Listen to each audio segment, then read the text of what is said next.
Hello guys, I'm Superon, welcome back to the channel, and this week we're doing another episode on my Ardent Blue Zafira GSI.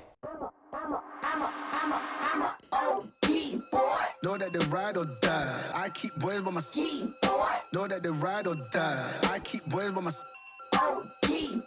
Day we hustle, but the night. In the last episode we built up the bottom end. This came from the donor Zafira, the black one, and this was a super high mileage 170k engine that just needed a little freshen up. So we put new rings in it, new shells throughout, all new seals, and now we're down to a 0 mile engine. I've still got to make a decision on the oil pump, which one we're going to use or whether to get a new one, but this week we're going to be deciding which cylinder head we're going to use. So I've got two cylinder heads. We've got the one off the blue one originally, and this one has had a tough time. The car had been run lean and it melted all the pistons in the engine, and it is just completely full of dent marks in here. There's been bits of spark plug flying around, and it is just a whole load of mess in there. It is savable, and when I took the turbo off, out of the stem seals, there was no oil leaking, so all the valve guides and everything like that is all fine. It's just a mess in the combustion chamber. Now, it is doable with a little Dremel, and most of the stuff on the face will come out with a skim, so I'm not too worried about that, but it is a lot of work getting in there and getting everything smooth again so we don't have any problems with hot spots in the future. And then this head is off the black Zafira, which was originally mated to this block, but this one had a valve stem seal problem, and the guy did change all the valve stem seals to the Devlock upgraded ones, but it was still leaking when I took it off. It could be one of two things. Because he did it in situ, you can't get the valves clean, so if the valves are all gummed up, especially on a high mileage engine, and then you put new seals in, they just break up again when you try and start it up. So it could have been that, or it could be a valve guide issue. Now, I did take an exhaust valve out when we just done the general inspection at the beginning, and it does seem quite a lot of play in the valve guide. Both of these are completely sealed, even this one with all the destruction inside. I filled them all up with brake cleaner and there's no leakage whatsoever. So I know the valve seats are all fine on both heads. This head is obviously in much better condition, but I'm kind of suspecting the valve guides themselves are actually worn. So I need to see which is the most cost-effective way of doing it, because obviously you can get all valve guides changed, but that'll be a machine shop, so that'll be quite a lot of money. All the work here I can do myself, smoothing it all out, and then it'll just need to go off for a skim. So I think what I'm going to do, because although there was a lot of movement in here, I don't know actually how much is okay. So I'm going to strip both heads down and then see how much movement there are in the valve guides of this one, which I know didn't leak any oil through the valve guides or valve stem seals, and compare it to the movement in this one, which was leaking. So if there is a lot more movement in this one, obviously we know the valve guides are gone. So what I'm going to do today is strip both of these completely down and see what we're left with. So here's the head from the blue one. As you can see, the destruction and carnage inside, where it has been munched. But all the top layer will come off with a skim. Here's the one out the black head, obviously much better condition. We've just got to try and track this oil issue in it, because if I can use this one, that'll save a lot of work. Otherwise, I'm going to have to smooth all this damage out inside, and then most of the top will come off with a skim, like I say. So I was slightly mocking the Mustang that I've been working on with only 2 valves per cylinder, but that'll be a lot easier than doing these. We've got 32 valves here to take out, so let's crack on.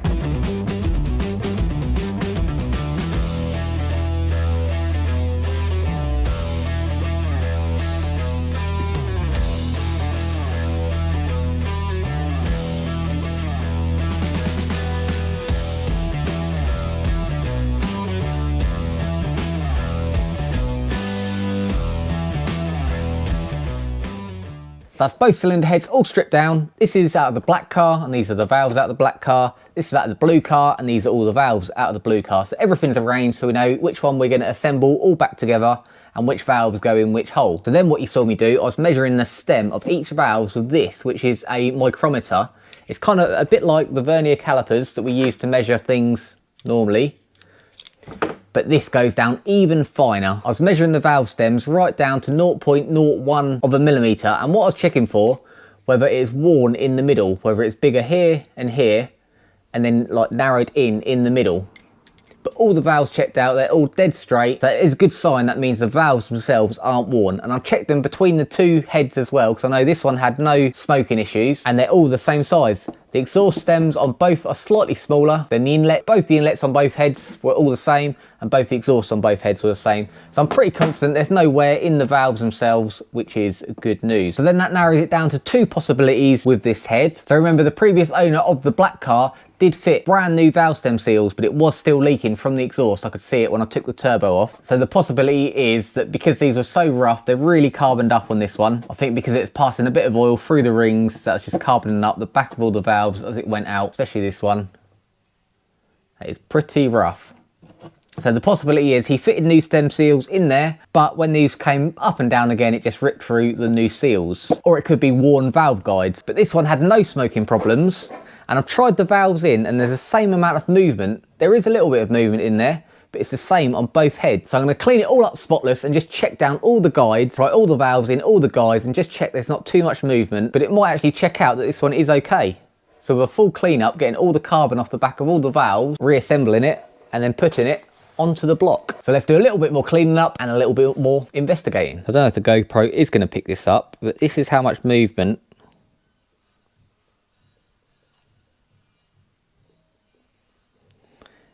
this is in the black head. And the same valve, this is another exhaust valve in the blue head.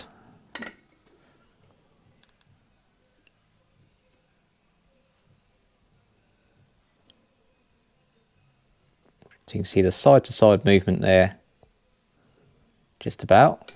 That's the blue head.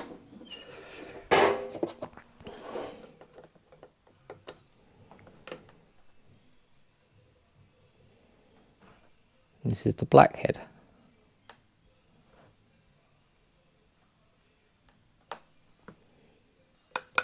Dunno. So I've been going backwards and forwards, wondering what to do with these cylinder heads, which way to go. And I think as we've gone so far with the bottom end, that's fully rebuilt, top to bottom, I'd be really annoyed with myself if I did get it back together and the valve guides were that far worn that it's going to start leaking oil again. So I spoke to Richard at Coltec, who does all our engine work, and bear in mind, in the real life at the moment, we are a week before Christmas. He said if I can get some valve guides and get it down to him, he'll pull the old valve guides out, press the new ones in, and get it back to me before Christmas for me to assemble over the Christmas break. So then I spoke to Jordan at Z20LET again, who supplied all the bottom end parts for the engine, to see if he could get some valve guides, and he said, yep, we can get them straight out to you. So they're in the post at the moment. So when everything gets back, I'm going to take the head from the black one. I've got it all boxed up here ready, get new valve guides put in that, and then we know 100% the top end is going to be fine. So we need a super duper Z20LET speedy delivery, and we'll be right on schedule. It's got a special delivery from Z20LET, all the new valve guides. So let's get this cylinder head down to the machine shop and get these popped in. Right, so that's the cylinder head all off at the machine shop, so we just got to wait for that to be done. Fingers crossed it'll be done this week. At the end of the last episode, you saw me get the full block completely assembled. We got the crank in, the rods, the pistons, the new rings, the new shells, the new main, and then we stopped at the oil pump because I couldn't decide which one I was going to put on. We've got this one from the black car, which is higher mileage, but it's always been regularly serviced. We've got this one from the blue car, which is lower mileage, but the services were really neglected in this one. And I couldn't decide which one to use, or if there's a way to measure if they're okay in tolerance. But in the end, I decided it just wasn't worth the risk of a brand new engine. And to be honest, I haven't driven either the black one or the blue one for very long. It's just been around here. So I've got no idea if there was an oil pressure problem. The shells on both engines weren't great, so it's quite a possibility they were getting tired. The problem is you can't get genuine pumps anymore, and all the aftermarket ones are horrendously expensive. There are cheap ones on eBay, but I don't think I'm really going to trust them. So while I was on the phone to Jordan ordering the valve guides, we also got talking about an oil pump. And he supplied me this KS oil pump. It's the best aftermarket ones you can use. It's the ones they use on all of their builds. It just wasn't worth running the risk. So we've got all the gaskets ready to go. This has got the seal in. So let's get the oil pump on, and then I can put all the sump and everything on properly, seal it all up, and then we're all ready for the head to go on as soon as it arrives back.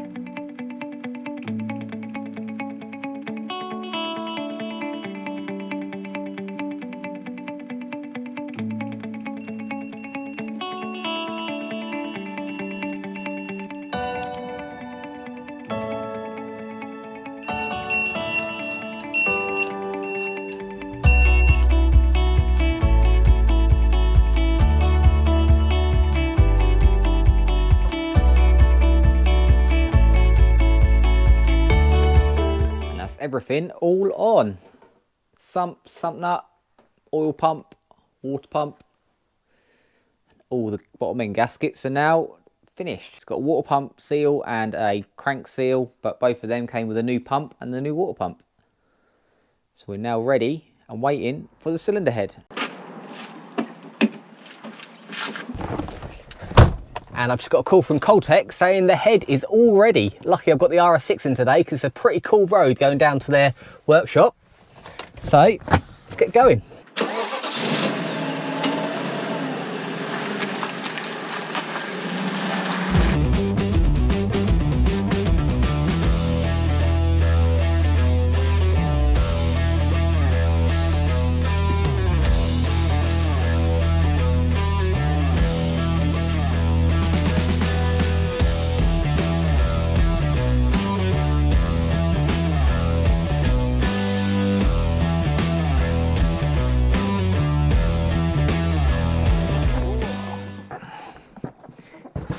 And we have it all back.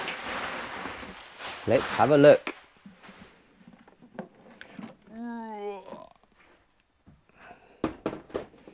And here it is, all fully rebuilt, skimmed, new valve guides. Here are all the old ones, left them all in the box. We did have a slight delay. Each box of valve guides has 4 in, 4 times 4, 16. Excellent, 16 valve. We opened up the boxes and one of them only had 2 valve guides in, so we only had 12. So I got straight back on the phone to Nevlock and they sent me out 2 more on the next day, but unfortunately they seem to have got lost in the Christmas post. But luckily enough, our local Motor Parts Direct got 2 more and they got them straight down to Coltech so they could finish it in time. And I've just picked it up on Christmas Eve. So it's fully assembled with the Nevlock upgraded valve stem seals, all new valve guides. It had a wash as well. And as you can see, a nice skim. So as it's all fully assembled, it's ready to go straight on to the block. And also luckily the black car came with a full headset and head bolts because that was going to be his next task. So we got them free of charge. All that was missing was the exhaust manifold gasket because he used that for the new turbo. So I've just got the L-ring turbo install kit. So we can get all these on and get this head on.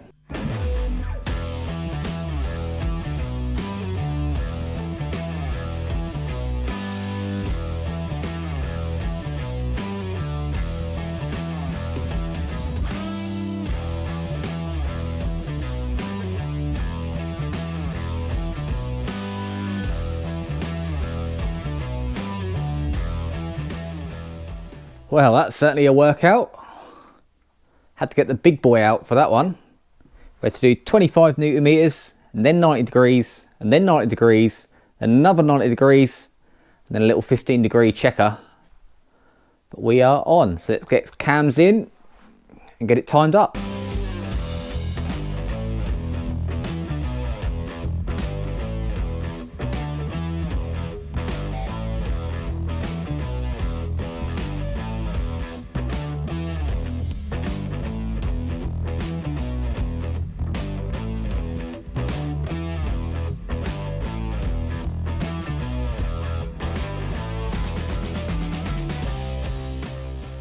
That's the cams all in, torqued up, lined up.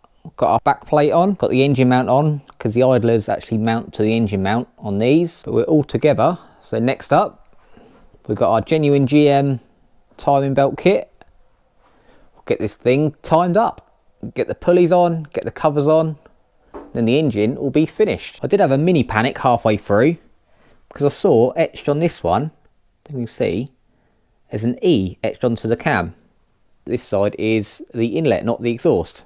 Now, I had marked the cams up when I took them out, inlet and exhaust, but I just double checked that I hadn't got them mixed up, but then I looked at this one and they've both got E etched on them.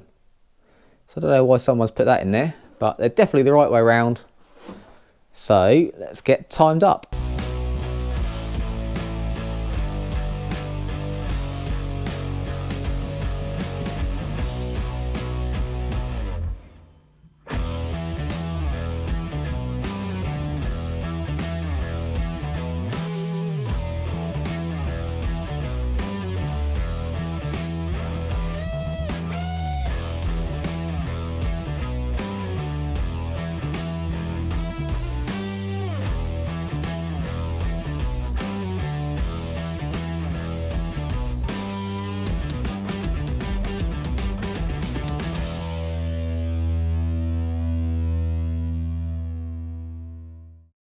here it is, all built up, all timed up.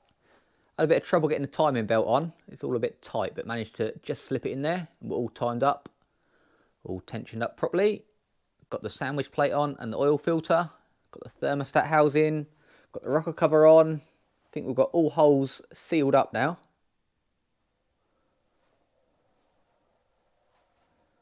So I think we are just about done with the engine work. And with the engine complete, that is going to wrap up this episode. Everything is together. I've run out of parts to bolt together engine-wise. We're fully assembled, fully timed up, and nearly all of this is out of the black one. So this was nearly 170,000 miles, and now we've dropped it right back down to zero. We've got a fully rebuilt engine. We've got new piston rings, the bore's honed out, new main shells, new big end shells, brand new oil pump, new water pump, new timing gear, new gaskets top to bottom, new main seals on the front and the rear. And then today with the head just been fully rebuilt with new valve guides, Nevlock upgraded stem seals, fully washed out and skimmed, and all back together with new head gasket and new head bolt. So we are now at 0 miles on this engine, so we shouldn't have any trouble whatsoever. So the next step is to get this into the workshop. We'll start building this up on a subframe, and then we'll drag the blue car in, drop that subframe out, and put all this up together inside. So make sure you subscribe because we've got lots more Zafira content coming. If you didn't see the build of the bottom end, that was in the last episode, so go and check that out because I put all the Zafira episodes in a playlist so you can catch right up to where we are now. It's going to be a bit tricky getting this into the workshop because that little tunnel you see in the beginning of the Auto Shack episode is too narrow for one of these trolleys to get through. So we've got to take it on the outside of the building and get it in, which is why I haven't completely assembled this on the stand with the inlets and the turbo and everything else, because we've got to try and wheel it outside somehow and get it round. But that's going to be in the next episode, so make sure you tune in. But until next time, make sure you have fun.